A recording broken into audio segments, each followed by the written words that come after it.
Okay.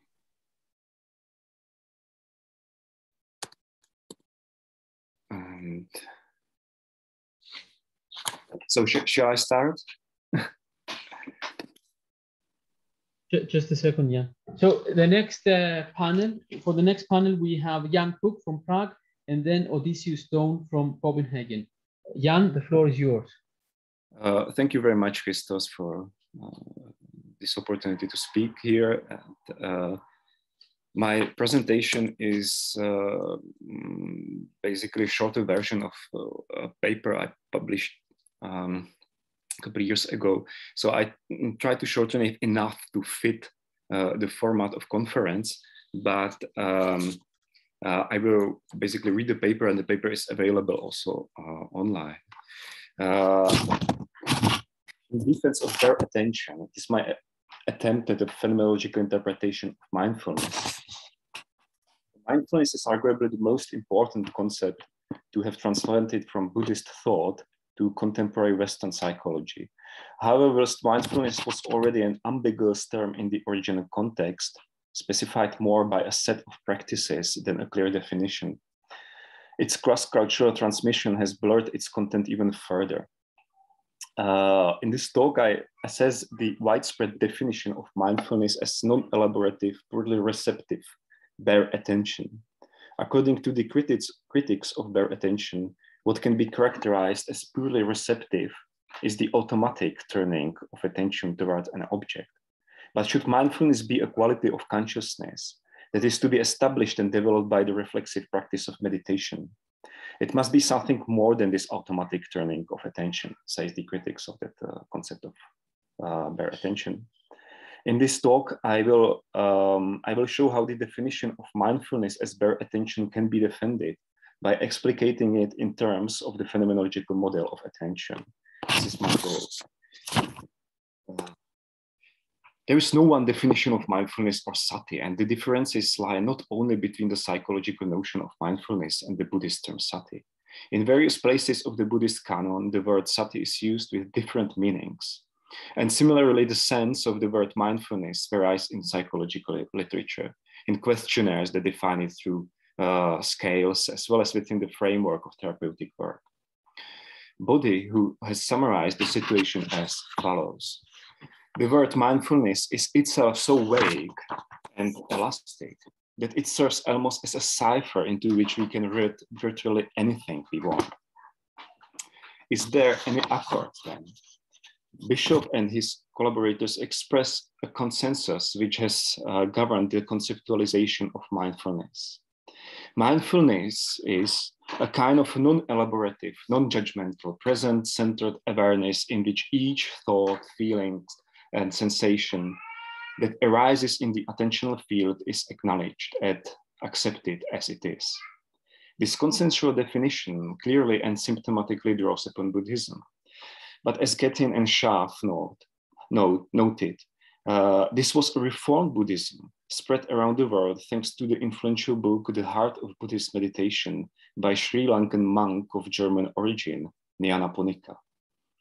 It is here that the definition of sati appears as bare attention, that is, as a purely receptive state of mind, in which the mind refrains from reacting to impulses. This definition of mindfulness, which had played a role in the reception of meditation techniques outside of traditionally Buddhist countries, has recently come under attack. For instance, Bodhi, Nyanaponika's direct disciple, claims that the expression bare attention is meant as a meditational instruction for beginners, without pertaining to a more advanced work during insight meditation, vipassana, or the Buddhist view of mindfulness. In this talk, I will show that the definition of mindfulness as bare attention is based on the causal relationship between effects of stimuli in the mind and the meditation reflexive attention, and thus it cannot be simply dismissed. However, since Nyanaponika himself doesn't formulate this relation clearly, it is necessary to expound on the notion of mindfulness using a more general model of attention. So in Nyanaponika's definition of mindfulness as bare attention, three aspects or three claims can be distinguished. First, bare attention is the clear and single-minded awareness of what actually happens to us and in us at the successive moments of perception. It is called bare because it attends just to the bare facts of a perception as presented either through the five physical senses or through the mind, which, for Buddhist thought, constitutes the sixth sense. Mindfulness is thus a reflexive turn of attention to one's own experiencing, in which attention records without further reaction what is taking place in the mind and the body. Bare attention turns attention to the initial phase of the process of perception, in which the mind is in a purely receptive state, and when attention is restricted to a bare noticing of the object. As the author explains further, in ordinary perception, this phase has a very brief and hardly noticeable duration, furnishing a superficial, incomplete, and often faulty picture of the object. Third, the goal of mindfulness meditation is maintenance, reinforcement, and clarification of this receptive state of mind. Bare attention cleanses the object of the stains of prejudice and passion by slowing down the transition from the receptive to the active part of perception. Consequently, bare attention allows things to speak for themselves, writes Nyanaponika. This last point speaks to Nyanaponika's understanding of the effect of mindfulness meditation. Meditation is a reflexive work of attention, that is, attention turned to one's own experiencing. This reflexivity, however, improves not only the ability of observing one's own experiencing, but also non-reflexive attention.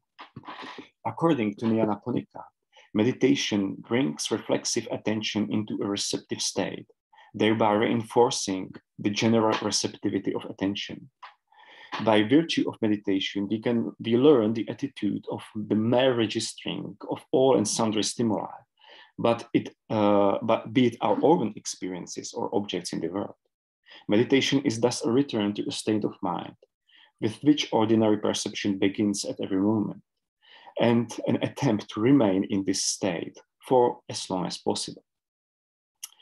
Let me note that although Nyanaponika's notion of bare attention has an unambiguous meaning of purely receptive awareness, he uses it to describe two different mental acts. At one point, it marks the quality of reflexive attention, which allows Nyanaponika to define bare attention as mindfulness, that is, a quality of awareness which develops through meditation.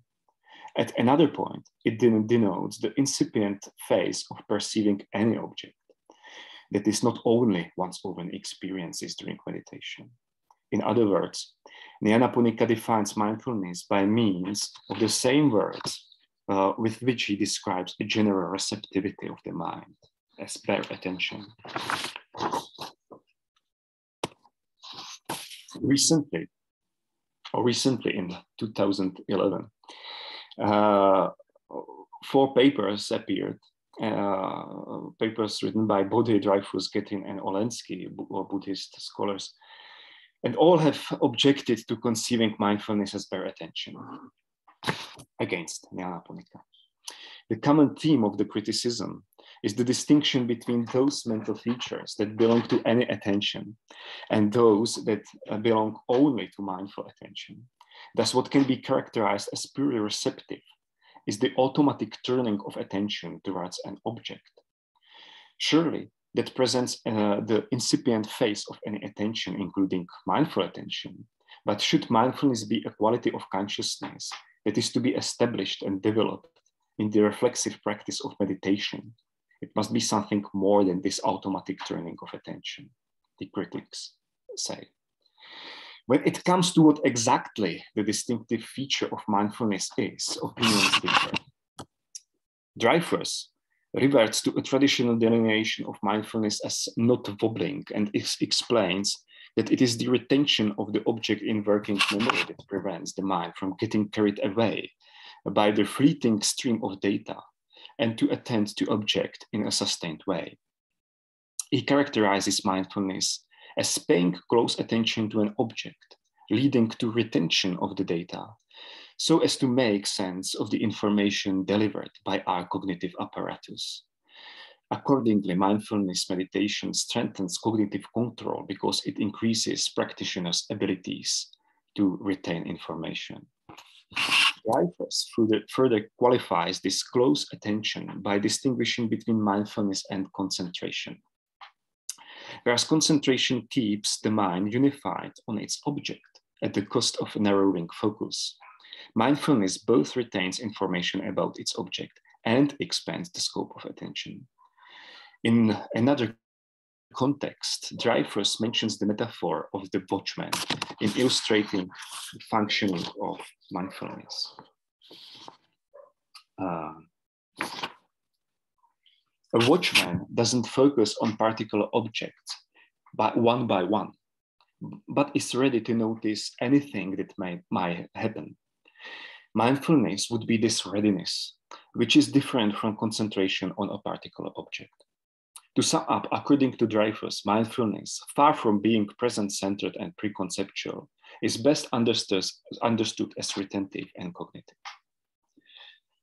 Another way of defining mindfulness is found in Bodhi. He writes, Sati makes the apprehended object stand forth vividly and distinctly before the mind. Mindfulness is thus marked by lucidity, with which attention turns to its object. Lucidity is furthermore defined as the object's emergence in the forefront. Thus, instead of bare attention, we should, according to Bodhi, define mindfulness as lucid awareness. Third, Olensky offers yet another characterization of mindfulness. It is a quality of mind by means of which the object is regarded that neither favors nor opposes the object, but rather expresses an attitude of equanimity. It is an even-minded attitude or of balanced objectivity. Importantly, Olensky explicitly distinguishes the transformation of the mind by mindfulness meditation from the liberation of the mind by the practice of insight meditation. Even though mindfulness blocks the arising of unwholesome states like greed or hatred, complete liberation from suffering comes firstly with direct understanding of the impermanent and selfless nature of all experiences.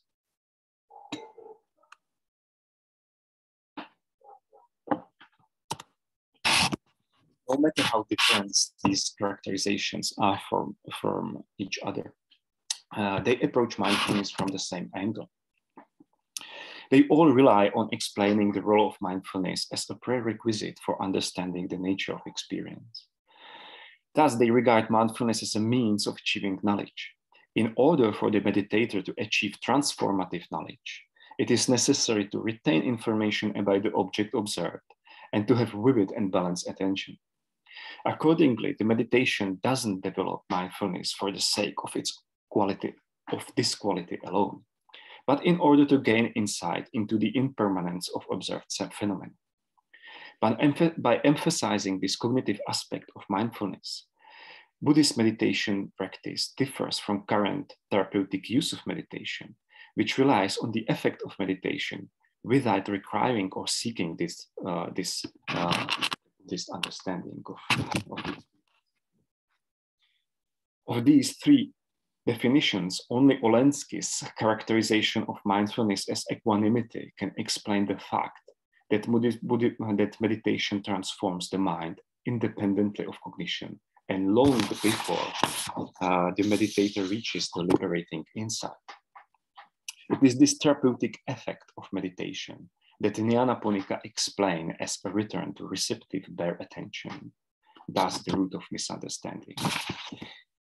To induce suffering habits, according to Nyanaponika, we need to deepen the receptivity of consciousness, not necessarily to achieve a better comprehension of experiences observed. Given that it is not by understanding, the question remains as to how mindful observation of the stream of experiences can, so to say, decondition our habits. But this crucial point of argumentation is also neglected by Nyanaponika. He posits the transformative effect of bare attention on the mind simply as a fact that anybody can verify by their own practice. In what follows, I will offer this missing piece of explanation. As a first step, I will outline a phenomenological model of attention as formulated by Husserl, Gurevich, and Arvidsson. Secondly, I will base the explanation of the transforming effect of meditation on this model. At least from William James onwards, Western psychology have differentiated between the center and the periphery of attention. Phenomenology takes over this distinction and elaborates upon the notion of the field of attention, or to use more recent term introduced by Arvidsson, the sphere of attention. Arvidsson's model of attention provides a good point of departure for me because it both systematizes the accounts of his predecessors, Gurevich and Husserl, and provides a richer account in some respects than they do. A distinctive feature of Arvidsson's model is that it depicts attention as a form of functioning, as a process, attention as a process of 3 dimensions. First, the theme, focus. It is the content noticed in the focus or center of attention. Then the system and the thematic context.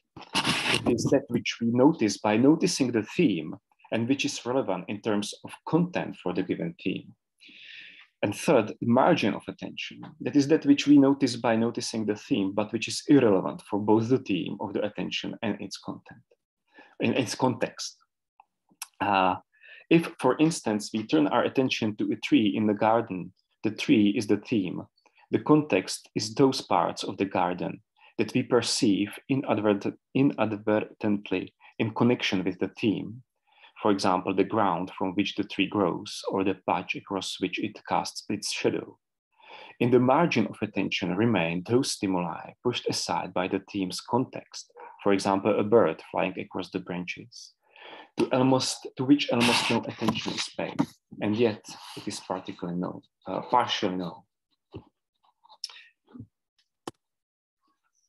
Further, attention has active and passive aspects.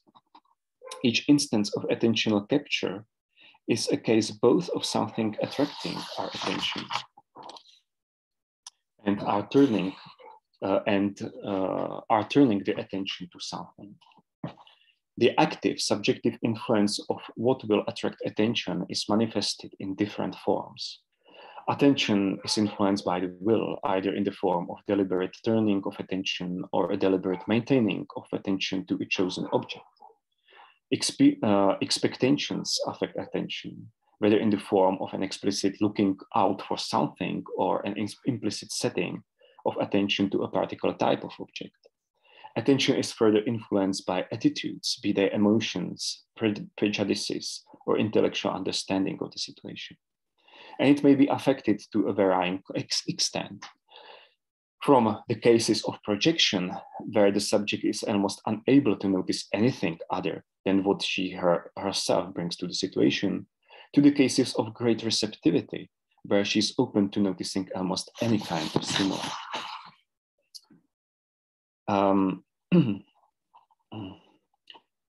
So there are different ways in this internal setting affects what the subject notices. Consider for simplicity the case of attention influenced by the will. Strictly speaking, the subject cannot choose which individual stimulus will attract her attention. She can only favor certain type of stimulus over other types. Likewise, no act of will can guarantee that the attention will not be captured by stimuli other than those to which the subject wants to attend. The fact that we can turn our attention arbitrarily or according to an instruction doesn't mean that the particular object of attention is determined by the will alone. Rather, the stimuli to which we turn our attention arbitrarily or voluntarily have been already noticed in the context or on the margin of attention, from whence they strive to get into the focus of attention. To be more precise, we can distinguish 2 aspects of active influence of the will on attention. First, volition provides attention with a scheme whereby the subject recognizes whether her attention was captured by the object intended. The act of will is manifested as disposition, and second, the act of will is manifested as a disposition that establishes a tendency of attention to prefer as its theme those stimuli that correspond to the given scheme. These two aspects of activity are also found in all mentioned forms of active subjective influence of attention, a subject influence on attention.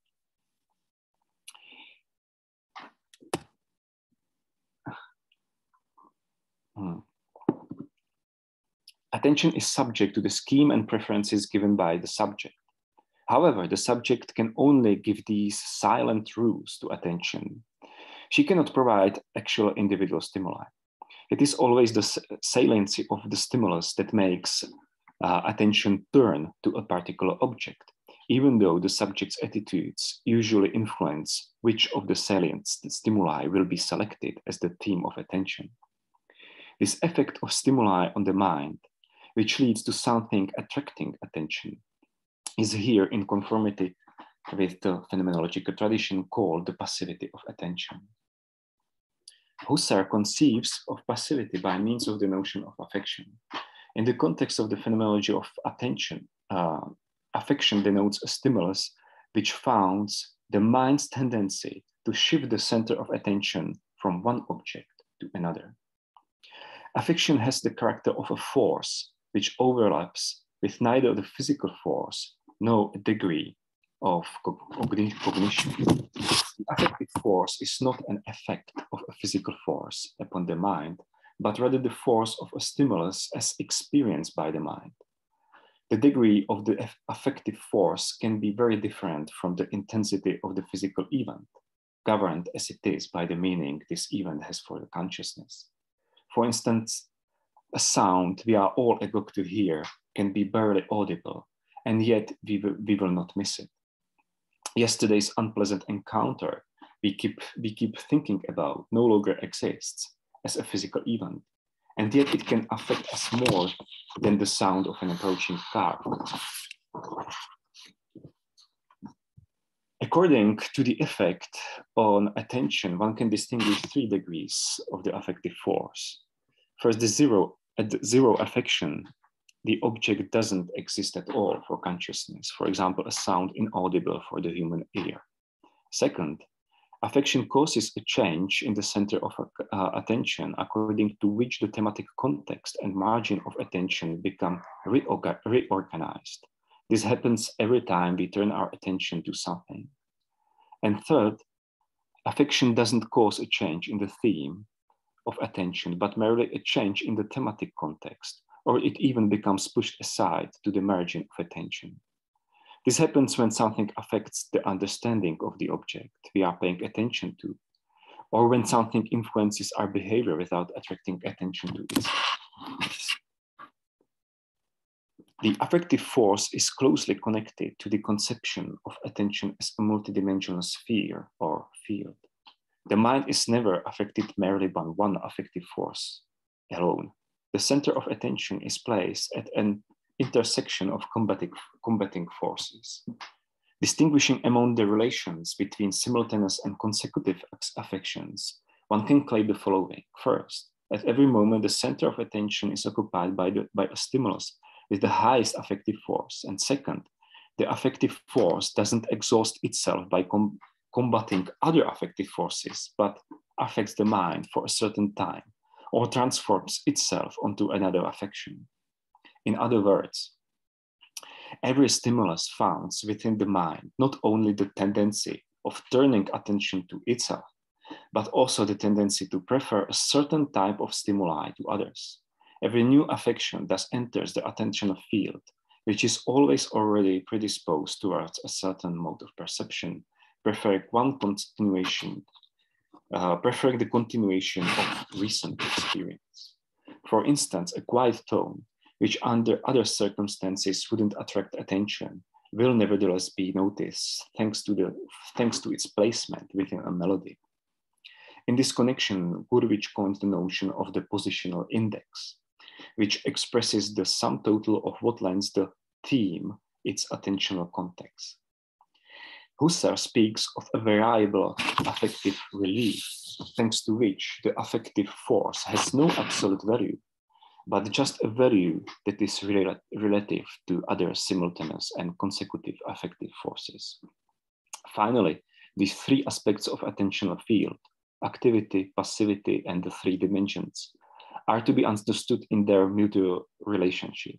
At each moment, the interplay of passivity and activity of attention determines in what dimension of attention a particular stimulus will be presented to the subject. The tendency proceeding from momentary stimuli and the tendency proceeding from implicit and explicit preferences of the subject may support or oppose each other. And over time, passive tendencies arising from stimuli sediment in the mind become part of its active expectations. How does this help us to understand meditation and mindfulness? Mindfulness meditation denotes a number of exercises, and the meditational practices of various schools and teachers do not necessarily take the same form. There is, however, broad, albeit loose correspondence in the aim and form of these exercises. Just there is a loose basis for understanding of the notion of mindfulness. The typical entrance exercise in meditational practice is attentive observance of breathing, described, for example, by Jana Ponik and many others. The exercise, which in my opinion best shows the fundamental of meditation and mindfulness, is non-selective observation, instructions for which we find, for example, in Kabat-Zinn. So while observing the breathing, the meditator endeavors to keep in the center of her attention the sensations connected to breathing, usually in the area of the abdomen or nostrils. Whenever attention strays away from breathing toward other stimuli, the meditator takes note of that, returning her attention back to breathing. This exercise, first of all, improves concentration. So over time, the meditator is capable of following longer and longer her changing sensations without her attention swerving away from breathing. Furthermore, what improves is the use of the will vis-a-vis attention, with the growth of the ability to aim attention towards breathing, according to instructions, whenever another stimulus enters the focus. And finally, this exercise improves the ability to notice that attention has focused itself on something other than breath. Gradually, the meditator more readily notices these deviations and can return attention to breathing sooner and more often. During non-selective observation of sensations, the instruction to return attention to breathing no longer holds. The meditator notices the change in the focus of attention, but no longer determines volitionally what her attention should turn to subsequently. The meditator no longer supervises whether her attention is turned to breathing, but observes instead whatever it is still focused on the same, but observes instead whether it is still focused on the same object or not. Thus, the meditator's interest shifts from what her attention is turned to, whether breathing or something else, to the question of whether it is still observing the same thing, whatever that thing is. In other words, the meditator pays attention to the emergence and disappearance of objects in the focus of attention. Observation of breathing improves concentration and application of volition to attention, and it enhances reflexive receptivity. Non-selective observation, by contrast, is not primarily an exercise in concentration. Rather, it already requires a certain ability to concentrate, since a concentrated retention of the object in her attention gives the meditator time to notice whether the object in the focus of attention has changed or not. This exercise fosters the ability to leave undecided what should reach the center of attention. Just as by observing one second, please.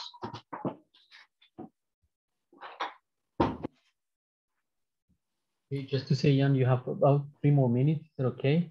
Do you need more? I need more. I need more. Is it already? 5 minutes? I will do my best. Just as by observing one's breathing, non-selective observation increases the speed with which the meditator notices what a change in the focus of attention has occurred. In other words, time shortens during which they observe something without being aware of it. This last point, the improvement in reflexive receptivity, is a common denominator of both exercises, evoking the effect aimed at in Nyanaponika's definition of mindfulness. If the meditator notices her attention has just turned towards a certain object, this attention becomes easier to extricate from that object. A consequence of reflexive direction of attention is that the stimulus that has just attracted attention doesn't spread further through the mind. And vice versa, if the subject observes something without being aware that in the center of attention is just this object, attention tends to retain that given object at the expense of further stimuli, or to turn towards associations connected to this object. Observing changes in the center of attention, that is paying reflexive attention to what has just become the object of attention, is the shared ingredient of exercises called mindfulness meditation. However, simply to identify mindfulness with this kind of observation would be too simplistic. Mindfulness proper is an effect which these exercises of reflexive attention immediately call forth. Thus, mindfulness is the non-development or non-elaboration of a stimulus caused by noticing that this stimulus has just caught one's attention.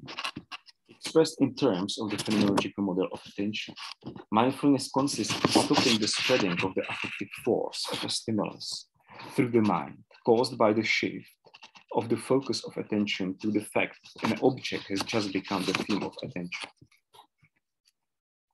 Mindfulness meditation seeks to achieve this effect intentionally by instructing meditator to focus her meditation exclusively on the emergence and disappearance of objects in the focus of attention. Mindfulness works with the principles of the spreading of affective force through consciousness. The competition of affective forces takes place in the attentional field already formed by the workings of the past affective forces and in subjective attitudes. Mindfulness extricates the mind momentarily from the present constellation of active and passive attentional tendencies, thereby limiting the influence of the present affective context upon future stimuli. Consequently, mindfulness improves the general ability to notice stimuli, be they our own experiencing or objects of the outside world. This improvement, however, is indirect. Mindfulness doesn't enhance the sensitivity of the senses, of course not, and cannot cause us to begin to perceive something that hitherto had zero effective value for us. Still, by lessening the impact of the past stimuli about the present, it gives a chance to stimuli that would otherwise have been pushed aside into the margin of attention. Therefore, in addition to activity and passivity of attention, we should distinguish also its receptivity. Attention is subject both to the automatism of inclining towards a stimulus and to the automatism of developing this stimulus according to patterns and associations given both by the current stimulus and the subjective affective content. What meditation adds to the repertoire of reactions, whereby attention follows after a stimulus, is reflexive noticing, by which we refrain from further development of that stimulus and open ourselves to stimuli which may surpass the already established affective patterns. We cannot pick the object of attention by ourselves, even if the affective force of the past were completely exhausted. We can, however, continue the better to open our attention to what is in the process of coming. That is, by being mindful, to become more receptive towards the context and margin of attention. This phenomenological interpretation of the effects of meditation enables us to both to value Nyanaponika's definition of mindfulness as bare attention, and to take a more differentiated stance to it. As we saw, Nyanaponika characterizes mindfulness by three features. First, it reflexively notices objects of attention without reacting to them. Second, it returns the process of perception to its initial stage. And third, it cleanses attention of habitual patterns of experiencing. Now, we can reformulate these 3 points in phenomenological terms and thus base them on this general model of attention. This is my last Jan, slide. sorry to interrupt. You have to wrap it up. Can you give a conclusion? Yes. Sorry for being so. I was a bit unsuccessful in shortening the paper, though I skipped more than a third of it. So I will just wrap it up. Okay. First, mindfulness extricates the subject from the need to elaborate the current theme of attention or to react to it, because it deprives the theme of its affective force. Second, reflexive noticing of changes in the focus of attention is the sufficient cause to induce this effect. And the Nyanaponika's condensed definition, Nyanaponika basically condensed into a simple definition what in reality is a causal relation between meditation and mindfulness. Thus, bare attention is a fitting designation of meditation because the meditated doesn't do anything more than just to register the changes in the focus of attention, but it has these consequences. That's basically, that's it. The conclusion is very much the same. So thank you for your attention, and sorry for being such a slow speaker.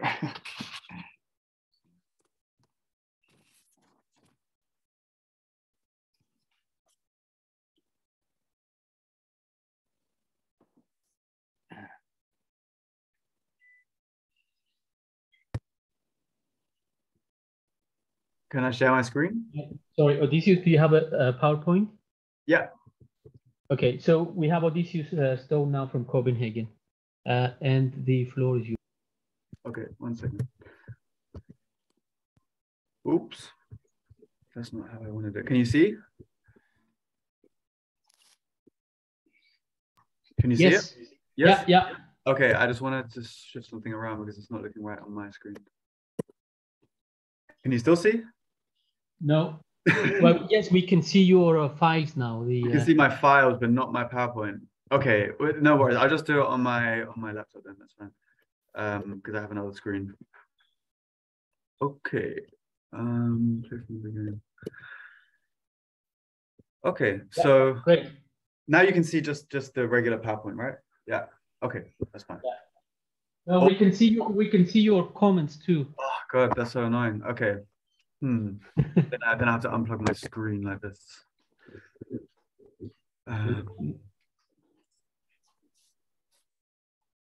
Okay. Yeah. That's right. All right. Good.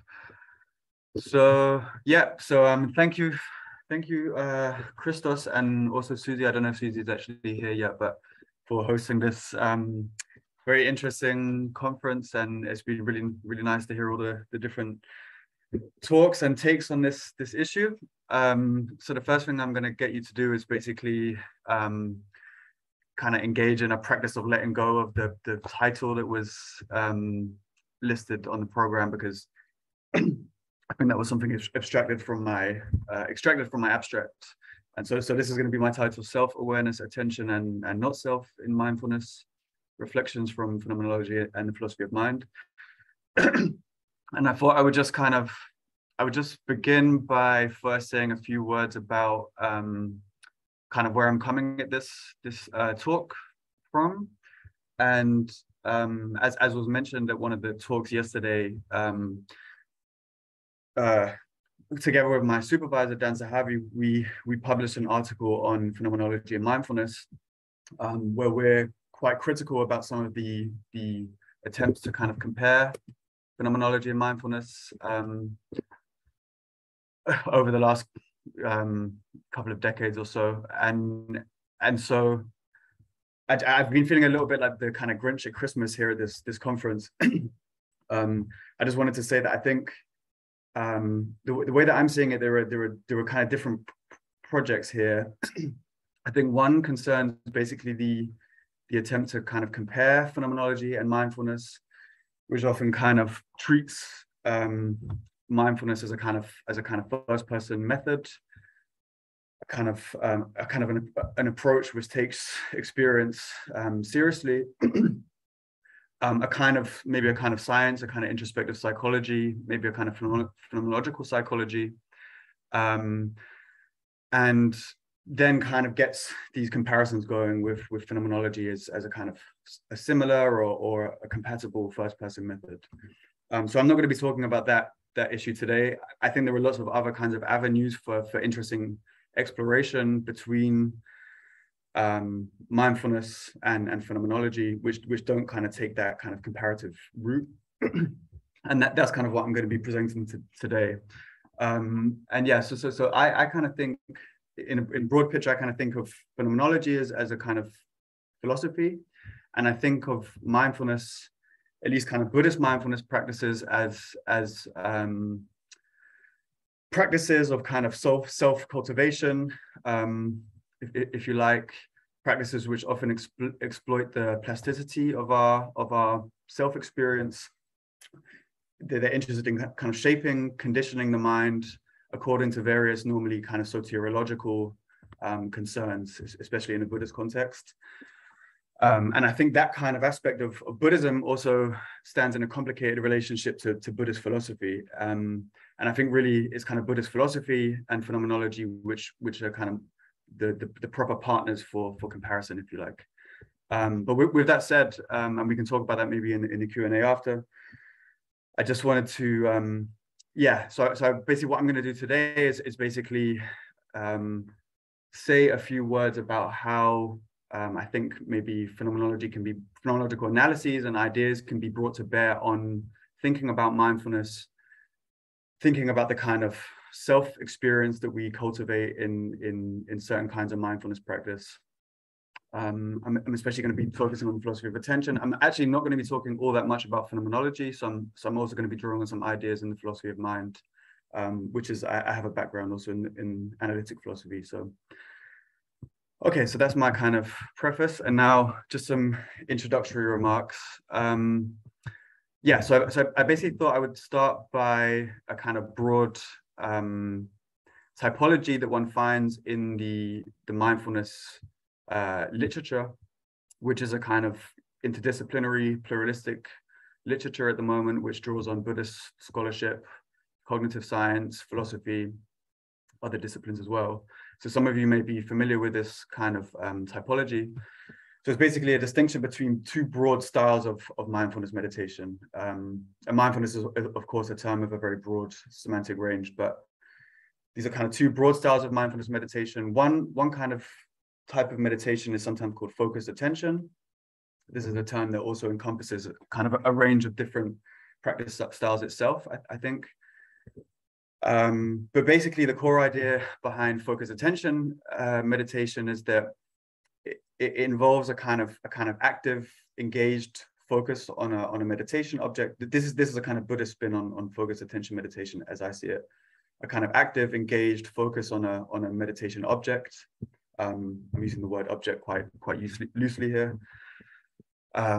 So this might be the breath, it might be a sound in the environment. And then some kind of reflexive or reflective awareness of that kind of attentive, intentional relation to the object itself.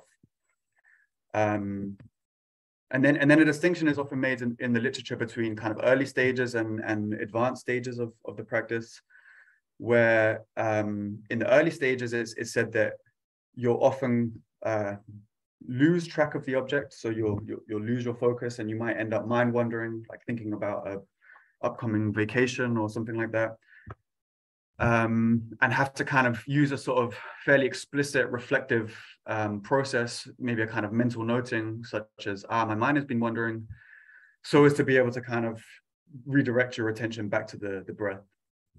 But as the practice develops, the claim is that you're able to kind of sustain concentration on the meditation object for longer periods, And in that case, you still have a kind of reflective or reflexive awareness of the intentional relation, and in particular the kind of attentiveness. But it's not, at least according to some, it's not of a kind of explicit reflective type of awareness. This kind of focused attention meditation is then sometimes contrasted with what's called open presence meditation. I think it goes by different names, and maybe they have slightly different connotations.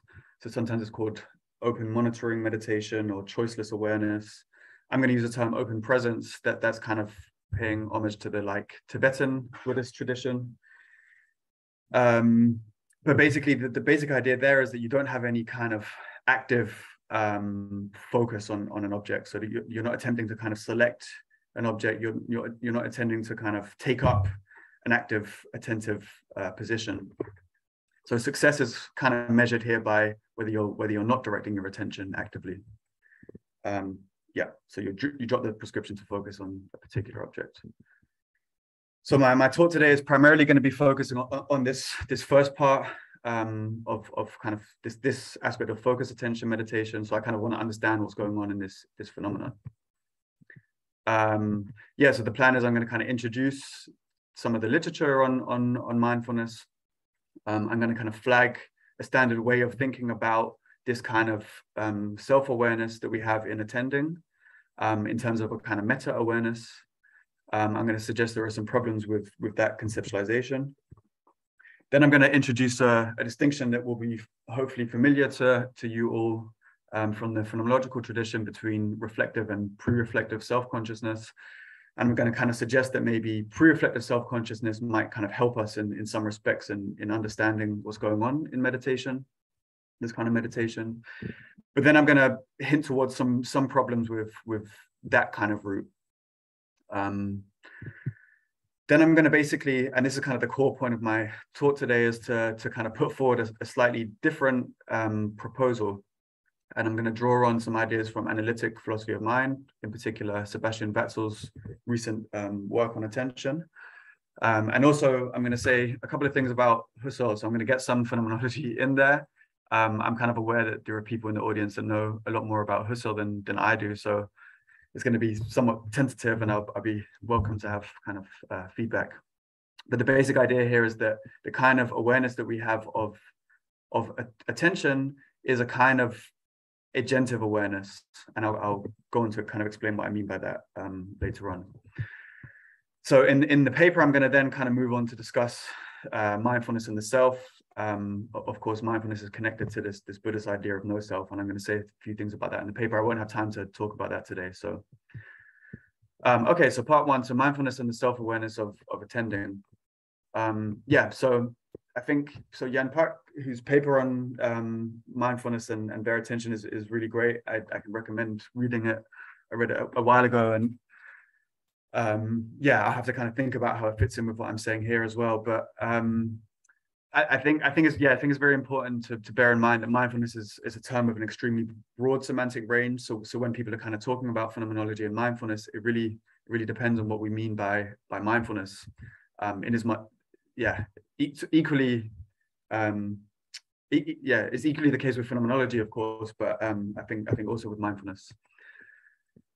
So in the kind of popular context at the moment, so mindfulness has been understood as a kind of bare attention to the present contents of consciousness.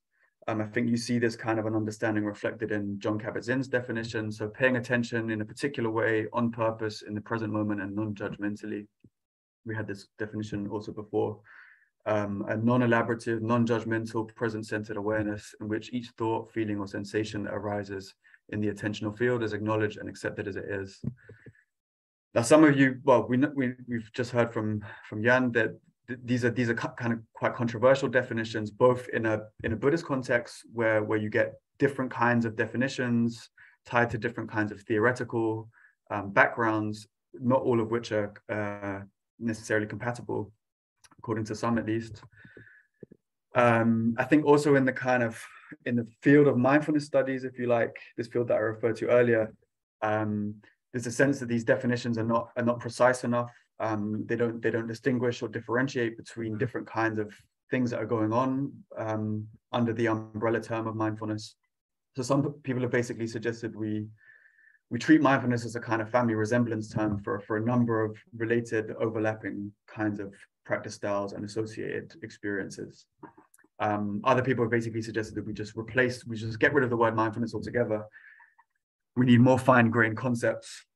I'm kind of sympathetic to these kinds of lines of thought, but in any case, I'm going to kind of stick with the term mindfulness for now for this presentation, but just give a kind of more precise technical definition, which I think one finds in the Buddhist tradition. I'm not a scholar of Buddhism, but this is kind of from my understanding from the reading. And I think this kind of definition one finds especially in the Tibetan Buddhist tradition. So this is Jay Garfield, who's a Buddhist philosopher. And this is his definition of mindfulness. He thinks of it as a joint operation of smrti, which we heard about earlier, which he translates simply as a kind of attentiveness, and samprajanya, which he translates as introspective vigilance. So it's a kind of joint operation of two aspects of experience, two aspects of mindedness. George Dreyfus, in this article that was referred to earlier, kind of a classic article now in the mindfulness literature, he kind of surveys some different understandings of mindfulness in the Buddhist tradition. One understanding that he puts forward is that smrti is a kind of attentive, retentive, and attentive holding of an object in the ken of attention, kind of preventing it from bobbing out of view, as it were. And also samprajanya, which has different kinds of definitions, but one definition that he points to is a kind of meta-attentive ability to monitor one's mental states as one is engaged in this kind of mindful attention to the object. And I think a similar definition is put forward by John Donne, who's another kind of leading Buddhist scholar working on mindfulness. So he basically understands, well, he defines smrti as mindfulness, which he understands as a kind of non-distraction or again, a kind of attentiveness. And samprajanya as he defines as kind of meta-awareness. And I think from my understanding, basically what these definitions are kind of pointing towards is something I mentioned earlier, which is we need to distinguish basically between the attention to the object, whatever that might be, and that could also be an experience. So the attention to the breath, say, and then this kind of reflexive or reflective attentiveness to the attentional relation itself. And this is supposed to be important for a number of reasons, I think, especially for the kind of ongoing regulation of attention. So the idea is that we need some kind of information about, for example, the affective and attentional qualities of the experience in order to be able to appropriately regulate, have a kind of regulated attention to the object. Sometimes this second aspect is referred to as the spy of mindfulness in some Tibetan Buddhist traditions, and in other Tibetan Buddhist traditions, a kind of similar feature seems to be this a kind of metaphor of the watchman of mindfulness. I think there are a number of kind of complexities about how to theorize this second aspect of mindfulness meditation, and I think there's no kind of consensus in the literature there as far as I'm aware. One kind of notion that has been put forward in the current literature is that mindfulness is a kind of meta-awareness. So you find this term used a lot. So it's some kind of higher order, some kind of reflective meta-awareness distinct from the first order experience, as it were. But then there are a number of kind of concerns that people have raised, I think, in the mindfulness literature about this conceptualization. I think something like this kind of came up yesterday with James Morley's talk and maybe Dermot Moran's question as well. So we could kind of talk about this, whether these really are concerns. But some of the concerns that are raised, one basically has to do with the pragmatic demands of mindfulness. So one of the ideas is that if our attentive relation to the object requires a kind of meta-awareness, a kind of reflection, this might be appropriate in sort of the early stages of practice where you often get completely absorbed in mind wandering and then have to kind of reflectively note, my mind's been wandering, and kind of bring it back to the breath. In the later stage of the practice, this kind of explicit reflective process is going to kind of interrupt or disturb the attention to the object. Another kind of concern that one finds in the Buddhist literature, especially I think coming from a kind of non-dual Buddhist perspective, is that meta-awareness involves some kind of self-reification. So it involves taking oneself as an object in some or another sense, taking one's attention as an object in some or another sense, and this is going to kind of skew or kind of distort the natural nature of consciousness, which is not dualistic in this way. A final concern is that it seems to invoke what in the Buddhist tradition is sometimes called the Charioteer Self. So it's the idea that there is a kind of a self conceived of as a kind of detached agent or detached author of our experiences and actions. So I think this is a widely rejected notion of the self in Buddhism. I can here refer you to Jonathan Ganeri's really excellent book from 2017 called Attention Not Self, if you're interested in that discussion.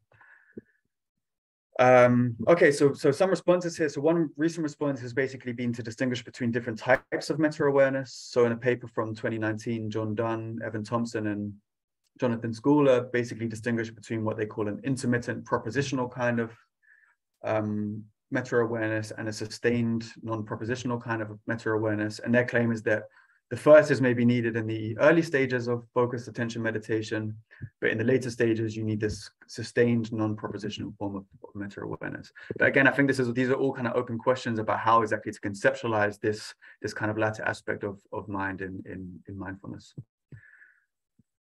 Okay, so now I want to introduce some kind of philosophical concepts, which I think are interesting to think about also as a phenomenologist. So there is, of course, a classical distinction in the phenomenological literature between reflective self-consciousness and pre-reflective self-awareness or pre-reflective self-consciousness. And this is an idea that, of course, you find in Sartre and also in Husserl. And Dan Zahavi has of course popularized this idea and defended this idea in various contexts. Some of you may know, it's quite interesting to note this, that a very similar notion can actually be found in Buddhist philosophy, in a certain school of Buddhist philosophy, kind of broadly Yogacara philosophy. So Dharmakirti and Dignaga also think that consciousness, as well as having an object, an apparent object, so as well as being intentionally directed, is also reflexively self-aware in a kind of non-objectifying and intransitive way. So this is sometimes noted in the. I should also just note that an interesting difference here is that the phenomenologists, especially Dan Zahavi, has defended the view that this kind of minimal pre-reflective self-consciousness that characterizes consciousness as such should be identified with a kind of minimal experiential self. Buddhist philosophers who seem to hold, in some ways, a similar conception of reflexive awareness, deny that kind of structural feature of our experience should be called a self. And there's a kind of debate about that.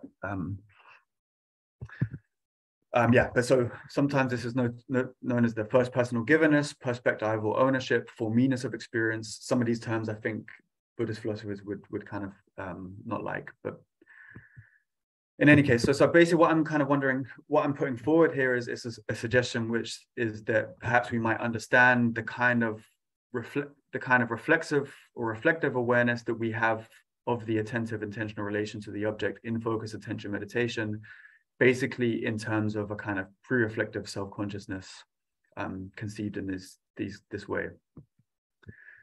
But then there's an obvious question here, which is that, well, what does mindfulness add to the equation, right? Because it's a kind of it's claimed in the phenomenological literature and also in the Buddhist literature that this feature of experience is kind of ubiquitous or universal, or at least very common. So you might think, well, how do you distinguish the kind of awareness that we have in mindfulness from kind of the ordinary pre-reflective self-consciousness that characterizes experiences as such. And some suggestions that have been made in the literature in this context. So apparently it's an idea, John Donne has argued that in the Buddhist tradition, you actually find the idea that you can kind of have degrees of pre-reflective self-consciousness. So pre-reflective self-consciousness is not just a kind of static kind of given. It comes in gradations, it comes in degrees. So I'm going to call this kind of cranking up the lights on pre-reflective self-consciousness. I think in some contexts, in the kind of broadly phenomenological literature, also the kind of enactivist literature, similar ideas have been put forward. So I think Dorothy Legrand and also Giovanna Colombetti, talking about bodily pre-reflective self-awareness, have basically defended somewhat similar ideas, and kind of extending the Buddhist metaphor of the self-luminosity of experience. They suggested that pre-reflective self-consciousness can kind of come in degrees of self-luminosity. I'd be interested to see what people think about this kind of idea. I was thinking I had some affinities with Hayden's, some things that Hayden was saying yesterday. Yeah, so I'd be grateful for input. I have a couple of concerns, at least. Yeah, so these are going to be some kind of concerns to just sort of mull over. I think one concern is that one way of understanding pre-reflective self-consciousness or perspectival ownership is that it's a kind of extremely formal notion. And I think if anyone is familiar with the literature on psychopathology and especially schizophrenia and phenomenology, one might be familiar with the kind of problems that the people who basically, I think that there's some people who defend the idea that in schizophrenia, the minimal self or pre-reflective self-consciousness can be somehow kind of compromised or disturbed. And I think there's just lots of questions there about how to kind of make sense with that. You know, if pre-reflective self-consciousness characterizes experience as such, how can it be kind of disturbed or ruptured or something like that? Yeah, so yeah, I actually think there's lots of really interesting connections with that literature and this aspect of the mindfulness debate, because if you think that if you think, as the phenomenologists do, that pre-reflective self-consciousness is a kind of minimal self, and this is kind of disturbed in certain kinds of severe schizophrenic experiences, and you also think that in certain kinds of mindfulness practices, you can kind of crank up the lights or have a kind of more kind of consolidated pre-reflective self-consciousness. It kind of, from a phenomenological perspective, that would look like having a kind of stronger minimal self, if you like, a kind of more consolidated experiential self, which would of course be very controversial from a kind of Buddhist perspective. Just kind of interesting to think about. Yeah, so I have some other concerns about this idea of cranking up the lights and pre-reflective self-consciousness idea, but I won't go into that here. I basically want to try and reorient the discussion. So basically, where are we now? So I'm asking the question: is there a way of making sense of the kind of self-awareness involved in focus, attention, mindfulness in the advanced stages that does not rely on a kind of meta-awareness, but can be distinguished from the kind of self-awareness that characterizes experiences as such?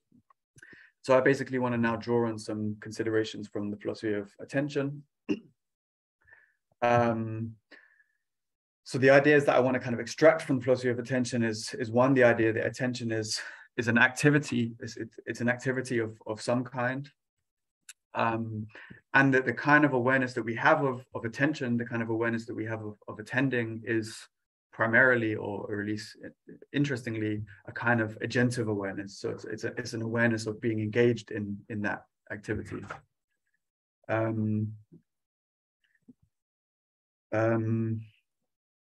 Okay, so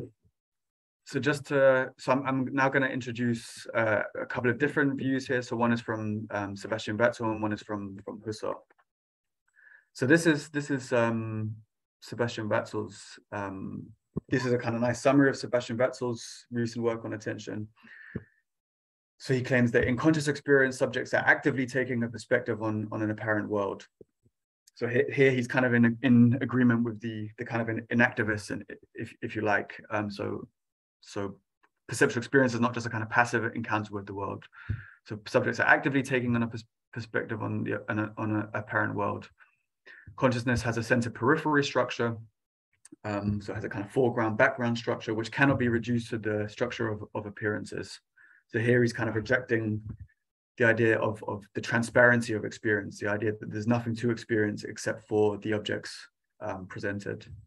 So our structure experience is an ongoing process and not an atemporal state, guided through phenomenal saliences, which he thinks about in terms of a kind of solicitation. One moment flows into the next, and we're often at least agentively aware of being engaged in that process of actively shaping our own subjective perspective. Can I just have how long do I have left? Well, ideally 5 minutes. 5 minutes. Okay, that's fine. I can kind of I can rush through the end. Great, thank you. Yeah, so I just wanted to say I think there's lots of riches in Wetzel's account. I think especially for kind of engagement with phenomenology. I think there's aspects of Husserl that one finds in Wetzel, and also certainly aspects of Gerwich. Yeah, so just to kind of bring out this idea of agentive awareness of attending. So he thinks that there's a kind of sense of agency for attending. And he basically draws a parallel with the kind of awareness that we have of being engaged in bodily actions. So what kind of awareness do we have of being engaged in bodily actions? So I think in the literature, people distinguish a number of different components here. So one is that it's a distinctively subjective form of awareness. So it conforms to what Wittgenstein called the use of the subject as I. So judgments based on agentive awareness for bodily actions are immune to error through misidentification, such that if I were to ask you, what are you doing? It doesn't make much sense to ask you in response to you telling me what you're doing, are you sure that it's you that is doing it? It's also, Wetzel thinks, precognitive. So that's to say it's not a kind of belief or a judgment about what you're doing. It's kind of experiential. It kind of manifests phenomenally. And it also immediately grounds beliefs about what you're doing. So yeah, we don't need to spend too much time on that, but we could also add that it's non-observational. So Wetzel doesn't really discuss this, but this is a kind of a fairly common idea, although a bit controversial in literature. So the idea is that you don't need to observe what you're doing in order to know what you're doing, to have this kind of agentive awareness of what you're doing. So it's not as if you perform the action and then kind of monitor or observe what you're doing, in acting. So basically, Wetzel kind of applies these ideas from bodily action awareness to the case of agentive awareness for attending, of which he thinks about in terms of this kind of structuring of the experiential field. Okay, so now, yeah, as I say, this is going to be kind of tentative, and I really basically just want some feedback here. So certainly for Husserl, for the mature Husserl, he thinks about attention as something that's active. It's a kind of active engagement. So here I'm leaning quite heavily on some very nice recent scholarship, Husserl scholarship, especially by Hanne Jacobs and Julia Janssen, also James Jardine, where they've basically been trying to draw attention to a kind of an agential dimension of our kind of pre-reflective self-consciousness, especially tied to attention. Yeah, so pre-reflective self-consciousness is often talked about as a kind of passive self-affection or passive givenness of the experience. But I think Husserl's considerations about attention point to a kind of active dimension of this kind of pre-reflective self-consciousness. So what exactly is this kind of activity? Well, I think there's different kind of views in the literature. So I think in Julia Janssen's article in this, she's really drawing our attention to something like the agentive character of the kind of dynamic, processive nature of attention. So in attending, we're kind of orienting, and we're often orienting, of course, to kind of affect-laden solicitations.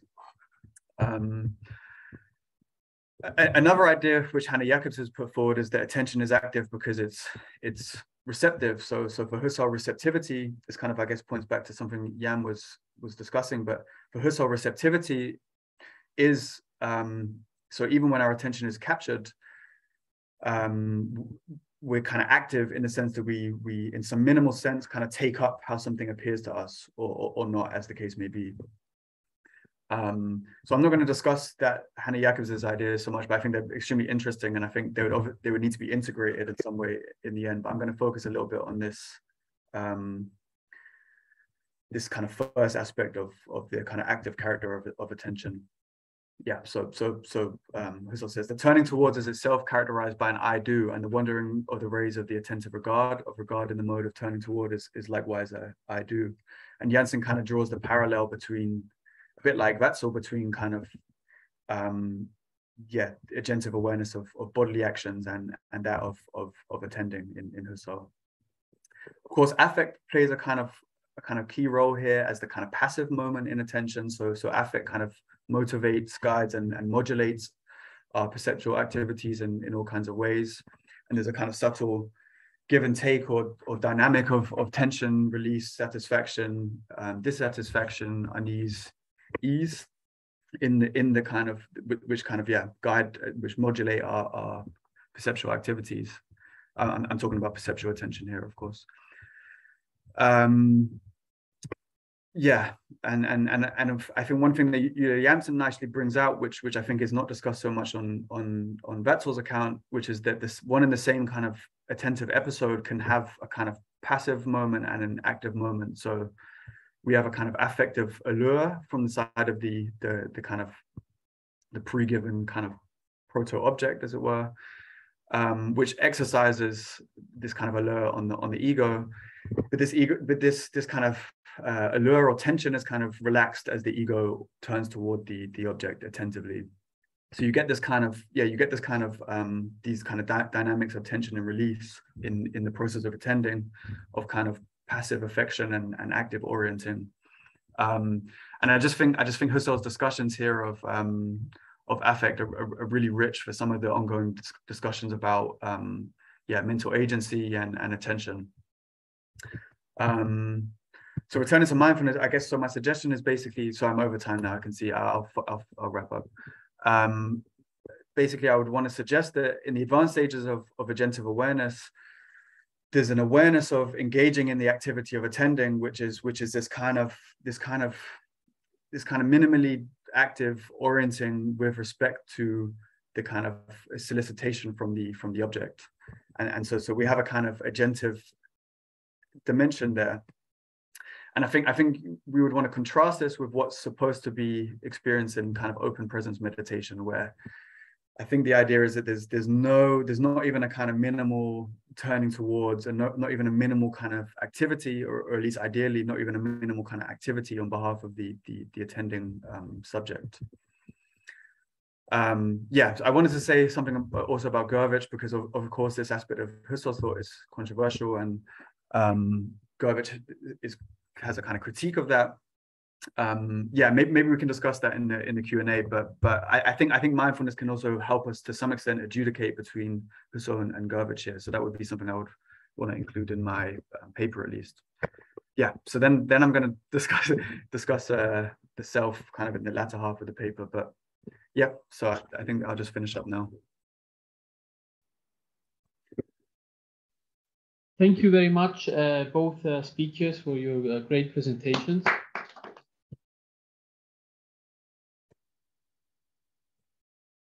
We have 17 minutes for Q&A. Dermot? Thank you. I hope you can hear me from the back here. Yes. I want to ask Odysseus Stone a question. First of all, thank you for your paper. I was tempted to say that with Husserl, philosophy is a new Cartesianism, because what we're really doing here, both papers actually, is thinking about the nature of the cogitum. As you know, both Husserl and Kant think that the I think may accompany all my representations. And levels of self-awareness of various kinds are obviously not just part of the subject matter of phenomenology, but also part of the methodology of the reflective phenomenological method. But I'd love to ask you about many aspects of your notions, like heard yesterday, director consciousness, I think, and the charioteer consciousness. But I wanted to ask you, because you casually mentioned it in a really interesting way, about schizophrenia, and the possibility that the I think can break up. I've always thought that, and I've actually talked as well with people like Matthew Ratcliffe, who are working in the area of hearing voices. And obviously everyone hears voices, but in hearing voices, in one sense, you're hearing your own thoughts, but not presented as yours. This seems to be a very everyday case in which the I think does not accompany my representation, but the other voice thinks.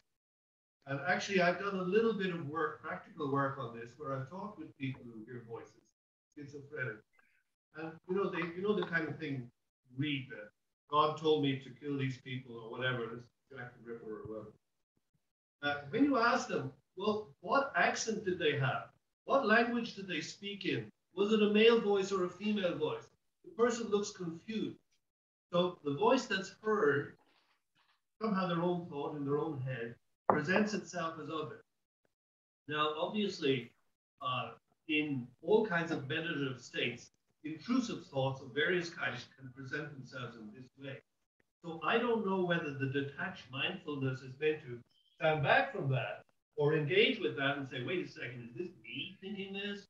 Or as actually Jim was saying yesterday, wow, did I do all of that in the dream? You know. So I want to hear more about how you think the ego cogito enters into the spectator aspect of the meditative self-awareness. You can talk about it in any part of what you're saying, but especially in relation to the so-called breakdown of this in schizophrenia. Okay. Thank you for that. Thank you for the very interesting question. And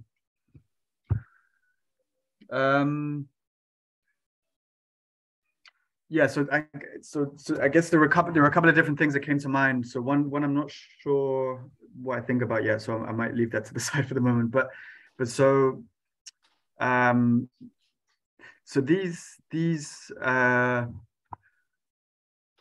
these experiences that you're kind of pointing towards of in certain kinds of psychopathologies where people they claim that they're having an experience or a thought, and then they're in some sense disowning the thought, or it doesn't feel to be their thought in some sense. I think this is an extremely kind of perplexing phenomenon and kind of philosophically interesting phenomenon. And there's an ongoing debate about how to kind of make sense of that, which you'll of course be aware of, I would imagine. So I think the way that it maybe connects to, just to kind of connect it to what I was talking about, I think one distinction that people make in the literature is a distinction between the sense of ownership and the sense of agency. And one idea that people have put forward is that while the schizophrenic patient might not experience might have intact some kind of minimal ownership, certainly that's something that Dan would want to hold on to. They nonetheless kind of lack an experience of being the author or the source or the agent of the thoughts. Yeah, and so I wonder if something like that. Yeah, so how does that relate to my talk? So I guess yeah, so I guess if the idea was that I was putting forward is correct, which is that in some kinds of meditation practice, not the kind of focus attention kind, but maybe something more like the open presence kind, what you're really trying to do there is kind of not engage, even in a kind of minimal sense, in this kind of agentive aspect of conscious thinking, of attending, then maybe that can kind of that can kind of help explain some aspect that you're pointing towards with these kind of hearing voices where people are disowning them. So the thoughts are still pre-reflectively self-given, but there's somehow not experienced as theirs in some other sense, tied to agency and authorship. So that was just a thought. I don't know if that helps at all. Respond just on that. Yeah, of course. Even when I'm remembering myself, and Husserl makes this point many times, I'm experiencing myself in the present and in the past, so I'm experiencing myself as other. So the person listening to a voice, hearing a voice in their head, the hearing self is still the minimal self. Yeah, but they don't have ownership of the other one. But even that sense in which I'm being imposed upon already exists. So there is a minimal self-experience going on there. But let me just suggest to you that there's another dimension which you didn't refer to, and I think needs to enter here. And this is Heidegger's notion of Eigentlichkeit and Uneigentlichkeit, because a lot of the time, as Heidegger points out, we don't do things through our own agency or our selfhood, but we have it as one does, or the base self, or whatever. So even within any level of practical self-awareness, there are dimensions when I slip into a kind of neutral gear with regard to whether it's me who's really doing this. And I mean, I think again in our self, and Husserl has this too, by the way. I have some passages where he says the same thing. Where you know, even in my own self-aware states, there are times when, you know, they're not really being owned up to, because Eigentlichkeit and ownership are very closely connected. I'm not owning them. You know, they're not properly mine. They don't have the proper propriety aspect. So that's something that could be true even in various cases of self-reflective, higher meditative awareness. That you know, this is what people talk about in terms of detachment. You know, and getting non-attached to attachment to detachment and all of this. There has to be some way of which that there is a self-identification and a self-distance. There's a practice involving both of them. So anyway, I'm just suggesting that there are. No, thank you. Heidegger and Das Man, and that favorite in which. Thank you, Dermot. That was helpful. Yeah. Thanks for the talk. And I have a comment rather than a question. I have a comment to the concept of receptivity. Because the first speaker talked about the receptive attention, I really appreciate this description, because in the mindfulness, it's not very active. It's also not very passive. It's in the level of receptive. And then so in experience and so to both speakers, so only a comment to the concept of receptivity. So in experience and judgment, also say that receptivity is the lowest level of activity. In experience judgment, there are many different levels of the constitution, and the receptivity is actually already in my interpretation is already the passive level, because the highest level is the spontaneous. Spontaneity. Spontaneous is the act of it's a voluntary act, so it's the act of willing. So receptivity in relevance to the act of will. So receptivity is already the passive level. But Husserl also says if we are already in a receptive experience, I already have the Zuwendung. I am already forwarding to the object. So it is already the active process. But it's very tricky because it's still in a very low place.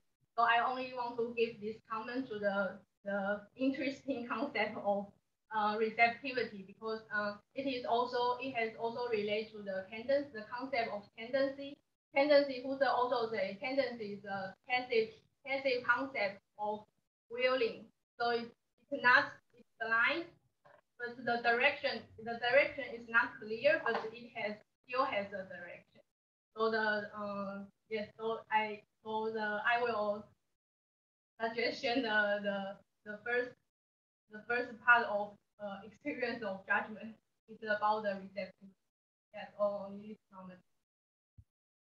Okay, so we have 4 minutes. So I'm going to read out the 2 last questions. One, and then you just respond very briefly. The first question is from Gerhard. He says, Odysseus, thanks for your talk. It was very intriguing to hear your thoughts on the relation of pre-reflective self-awareness, minimal self, and no self. To me, the question what to do about first personal givenness seems to be one of the core issues when relating phenomenology and mindfulness. If possible, I would like to hear more about the issue of the self, especially how you relate the ideas of minimal self and no self. Odysseus, I'm afraid you have like 1 minute for this. And then Petri Berntsson says, for both Jan and Odysseus, do you practice some form of mindfulness meditation? If so, how would you relate your talk with your own meditative experience? So I'll start with Gerard's question.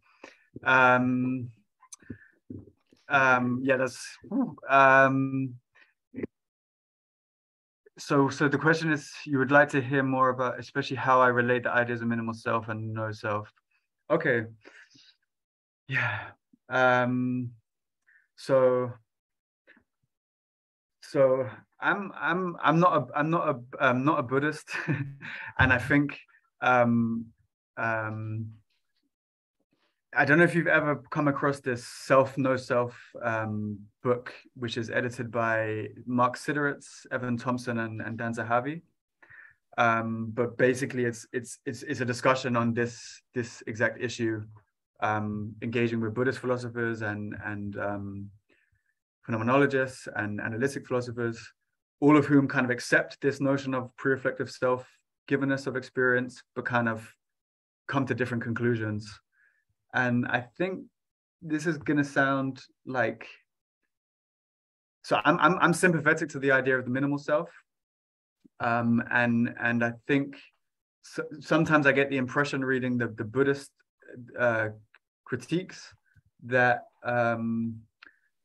they don't like the term minimal self because they don't like as a Buddhist, they don't like the self as a concept. But I don't know if the minimal self is I don't know if this minimal self. I think this minimal self is a very, very thin notion of selfhood, and I don't know if it fits with often what Buddhists have in mind when they're rejecting the self as something that you might kind of cling to and be sort of emotionally invested in, and kind of therefore sort of be the source of suffering. I think the minimal self is, I think, quite a formal notion. So yeah, there's just some thoughts, but yeah. And to Petri's question, he's asking both you if you practice any form of mindfulness meditation, and if so, how would you relate your talk with your own meditative experience? And you literally have 45 seconds. I'm sorry. Jan, why don't you go? Yes, no more. I used to practice Vipassana meditation with some 4 years of daily practice, with meditation retreats in mountains and all this stuff. And yes, the question maybe is there some experience behind that paper? Yes, it was my attempt to make a sense of what I experience, and so yes, I did, but now I don't have time for daily practice anymore. So it's now mindfulness meditation is rather something I have in my toolkit when I need to calm myself, for example. But I really don't have it as a daily practice. And by the way, there is a third question in the chat. But first, Odysseus, do you meditate? No, I have a similar answer. I used to practice and I don't anymore, basically since I started doing the PhD. Yeah, it's quite, is it compatible, right? If thesis and meditate, that's the question. Okay, I see Pierre has a question here, but I'm sorry, but we ran out of time, and because we have the next keynote, Natalie Depras, and we already took 15 minutes from her time, although we will give her the 15 minutes and we'll delay the lunch. So let's thank our speakers. Thank you for the wonderful presentation.